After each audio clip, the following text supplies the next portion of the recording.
Hello friends, good morning.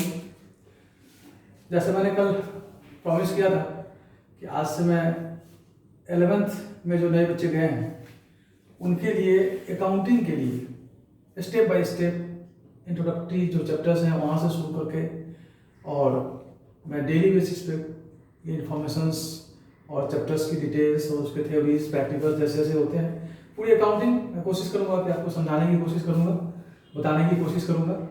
आप लोगों से रिक्वेस्ट है कि आप इस वीडियो को देखिए, रिपीटेटिवली देखिए, बार बार देखिए, सब्सक्राइब कीजिए उसको और उस वीडियो को सुन के आप अपना नोट्स बना सकते हैं। आप प्रैक्टिकल क्वेश्चंस जब आएगा तो उसको भी आप सॉल्व कर सकते हैं। तो ज़्यादा टाइम वेस्ट नहीं करते हुए मैं शुरू करता हूँ। आज पहला जो टॉपिक्स है और पहला चैप्टर जो 11th के अकाउंट्स में है that is introduction to accounting. इस चैप्टर के अंदर अकाउंटिंग के बारे में हम लोग देखेंगे कि अकाउंटिंग क्या है, क्या क्या कैरेक्टरिस्टिक्स होते हैं अकाउंटिंग के बारे में थोड़ा सा, क्योंकि पहली बार अकाउंट्स आप लोग सीख रहे हैं। टेक्निकल जो डिफिनीशन है वहाँ पे तो हम लोग जाएंगे कि कैसे उसको हम डिफाइन करेंगे। एक लेमैन की भाषा में कैसे हम अकाउंट्स को समझ सकते हैं, अगर वो पहले आप समझ लें देन हम प्रॉपर टेक्निकल डिफिनीशंस की तरफ जाएंगे। जस्ट फॉर एग्जाम्पल, सपोज करो कि आपके पेरेंट्स आपको कुछ पैसे देते हैं। सपोज करो कि आपको 1000 रुपीज आप रिसीव करते हैं फ्रॉम योर पेरेंट्स। 1000 रुपया आपको मिला ना। इस 1000 रुपये को आप 1000 रुपया जैसे हमने कहा कि आपको पेरेंट्स से मिला, उस 1000 रुपये को लेके आप क्या करेंगे? आप घर से बाहर निकले। घर से बाहर निकलने के बाद आपने 200 रुपीज का बुक्स परचेज कर लिया। सपोज कीजिए 200 रुपीज आपने लंच पे खर्च कर दिया। 200 रुपीज आपने अपने फ्रेंड को लोन दे दिया, उनको जरूरत थी। उसके बाद आप पार्क गए, आपने वॉक किया, वापस आपने ऑटो ले लिया, ऑटो वाले को 50 रुपये दिया और वापस घर आ गए। That means eight the and जब आप घर पहुंचे तो आपके पास जो बैलेंस अमाउंट था आपके पॉकेट में वो था 350। 200 प्लस 200 प्लस 200 प्लस 50, 1000 में से 650 रुपीज आपके पॉकेट से बाहर चला गया। और इसका मतलब ये आपका क्या हो गया? एक्सपेंस। ये आपने एक्सपेंड कर दिया और जो बैलेंस बच गया वो आपके पॉकेट में है। तो अकाउंट्स में हम क्या करते हैं? जो पैसा है, पैसा आया, पैसा गया, रिसीव हुआ, पेमेंट हुआ, बेसिकली यही सारा चीज तो हम करते हैं। तो पैसों का जो लेन देन है, एक्सचेंज ऑफ मनी, रिसीव और पेमेंट जो हम करते हैं, बेसिकली उसी को सिस्टमेटिक तरीके से, साइंटिफिक तरीके से जब हम उसको लिखते हैं, उसके रिकॉर्ड को मेंटेन करते हैं, तो उसे ही हम क्या करते हैं? अकाउंटिंग। अब बात करते हैं प्रोफेशनल तरीके से कैसे उसको डिफाइन करें। नॉर्मली लोग ये कहता है कि अकाउंटिंग बिजनेस ही करता है। बिजनेस इसलिए अकाउंटिंग करता है कि बिजनेस का जो मेन पर्पस होता है to earn profit. Business profit कमाना चाहती है। जैसे हमने आपका पहले एग्जांपल लिया, उसमें हमने कहा कि 1000 रुपया मिला। सपोज करो कि ये आपको मिला तो आपको बचा कितना? जो बैलेंस बच गया यही आपके पास प्रॉफिट हो गया। अगर आपके घर वाले आपको 1000 रुपये खर्च करने के लिए दिए लेकिन आपने 350 बचा लिया। सिमिलरली बिजनेस क्या करता होगा? बिजनेस के पास पैसे आते होंगे, बिजनेस खर्च करता होगा, अपना काम करता होगा, सामान खरीद के लाया, सामान बेचा, और दोनों को कंबाइन करके यानी कि जितने पैसे आए और गए उसके जो डिफरेंस होते हैं दैट डिफरेंस इज रफली कॉल्ड प्रॉफिट और गेन ऑफ द बिजनेस। तो हर एक बिजनेस अपना प्रॉफिट कितना कमाया, उस प्रॉफिट को फाइंड आउट करने के लिए उसे अकाउंटिंग करनी पड़ती है ना। अब इसके लिए इतनी सारी डिटेल्स स्टडीज करने की क्या जरूरत है? तो सिस्टमैटिक और सही प्रॉफिट निकालने के लिए हमें एक सही तरीके से, एक साइंटिफिक तरीके से उन सारे पैसे जो आ रहे हैं, रिसीव हो रहे हैं, एक्सपेंड हो रहे हैं, उसको हम साइंटिफिकली जब तक नहीं लिखेंगे तब तक सही सही प्रॉफिट हमें नहीं मिल पाएगा। और इसीलिए हम अकाउंटिंग्स पढ़ते हैं और यही अकाउंटिंग्स का बेसिकली मेन पर्पस भी है। अब अगर हम डिफाइन करें इसको, डिफरेंट ऑथर्स, अब डिफाइन कैसे करें, जो एग्जामिनेशन के पॉइंट ऑफ व्यू तो वहां पे पूछा जाता है कि define the term accounting, what is the meaning of accounting. अलग अलग ऑथर्स, एक्सपर्ट, इंस्टीट्यूशंस अपने अपने वे में डिफाइन किया, लेकिन सबका समराइज अगर हम देखें तो simply accounting as a process of recording financial transaction, summarising them and communicating the financial information to users। अब ये यूजर्स कौन होता है? Users like proprietor, creditor, investors, government, these are the terms used in commerce field और business field. नए हैं आप लोग, हो सकता है कि कुछ लोगों को नहीं पता होगा कि what is the meaning of the proprietors. The owner of the business, the single owner of the business is called proprietors. Creditors, ये भी एक टर्म यूज करते हैं हम लोग।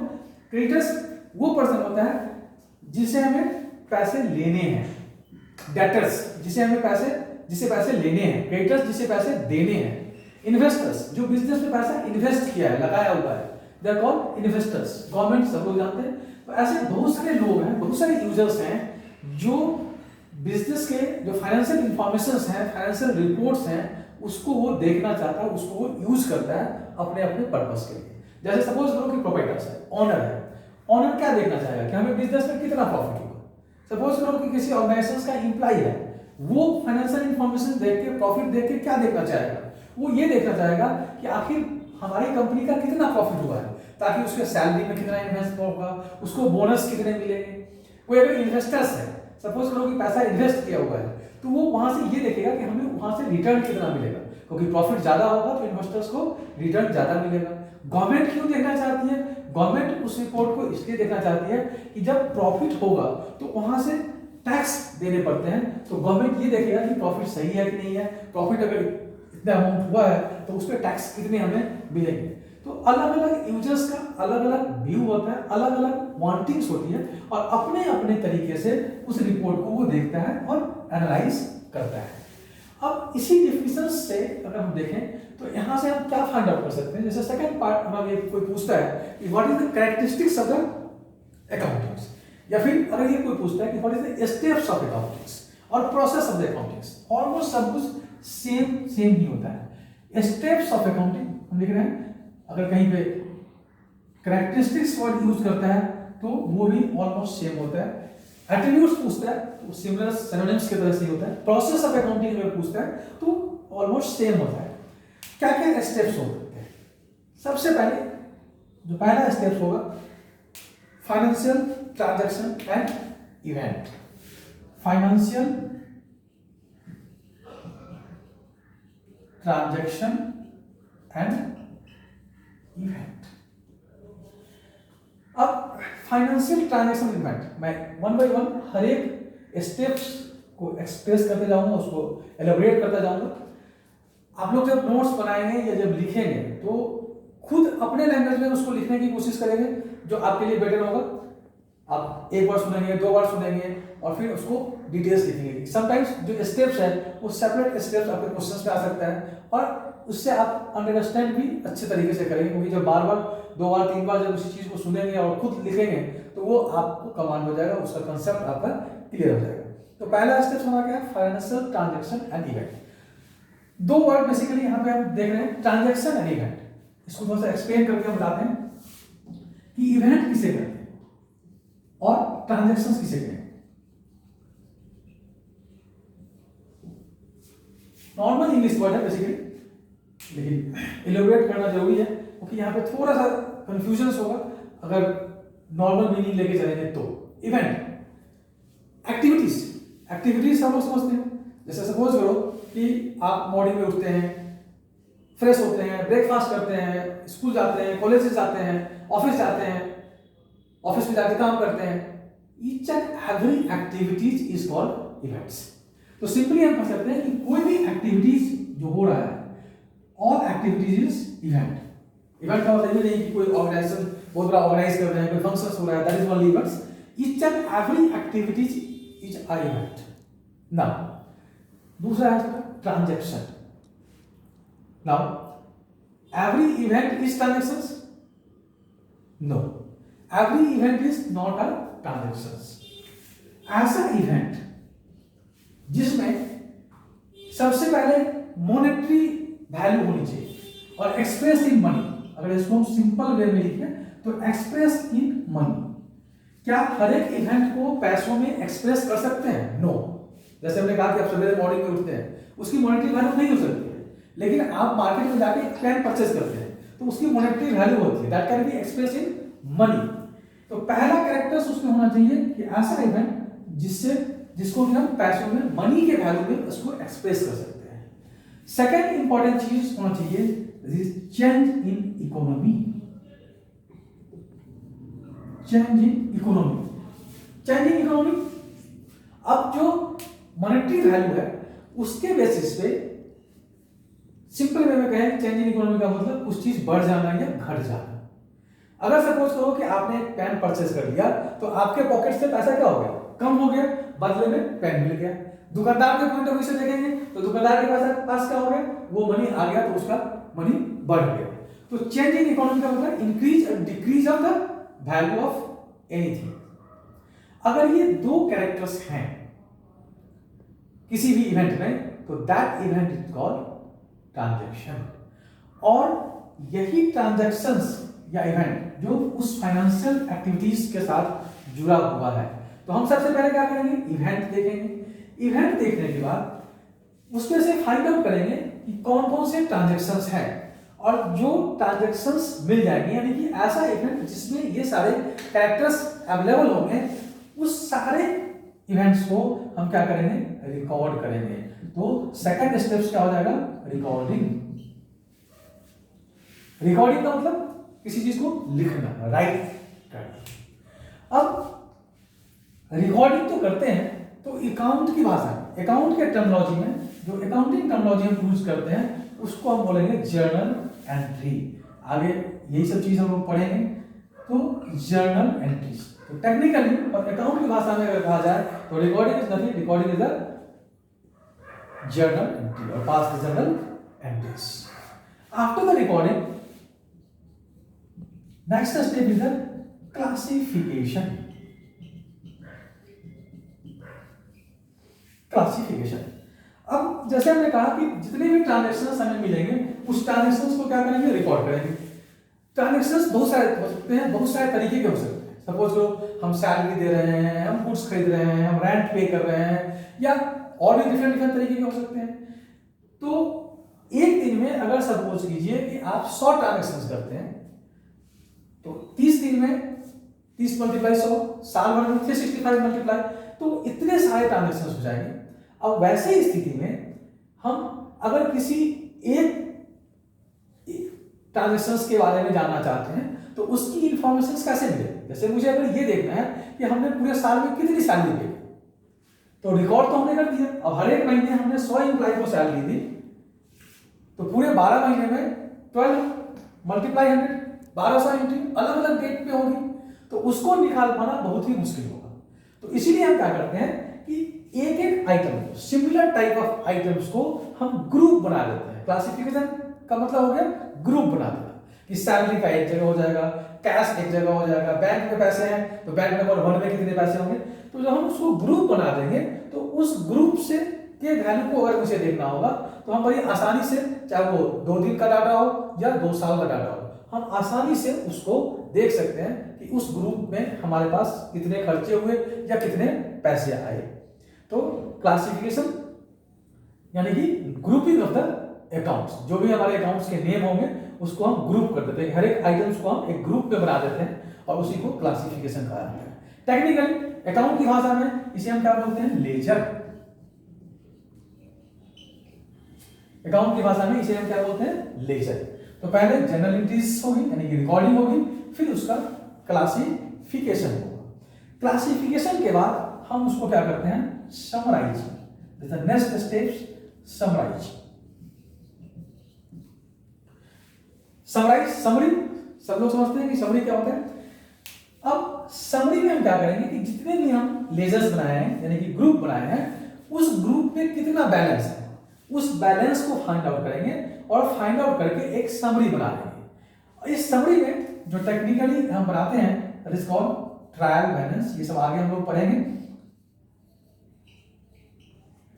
Trading account A/C, this is denote the account. Profit and loss account P/L, profit and loss, A/C, profit and loss account.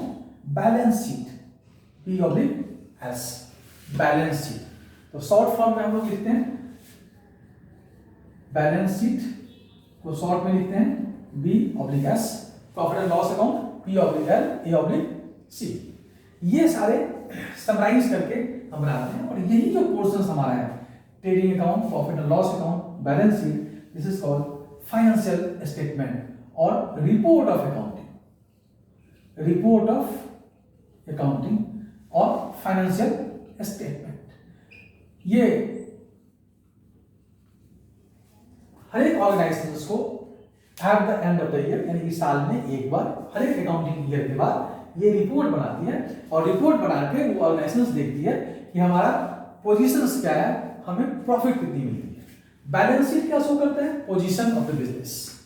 Trading और profit loss account हमें क्या बताता है कि कितना प्रॉफिट हुआ या कितना हमें लॉस हुआ।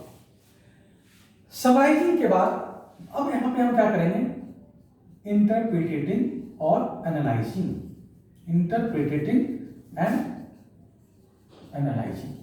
ये जो रिपोर्ट बन के तैयार होगा, अब जो हमने कहा था कि डिफरेंट यूजर्स उसको क्या करेगा, यूज करेगा उस रिपोर्ट को, तो वहां पे वो क्या करेगा, एनालाइज करेगा, इंटरप्रिटेट करेगा अपने अपने अकॉर्डिंगली, और जो उसका डिजायर है, जिस चीज को वो देखना चाहता है उस रिपोर्ट में से, उस चीज को वो देखेगा, उसके अकॉर्डिंगली तैयार किया जाएगा।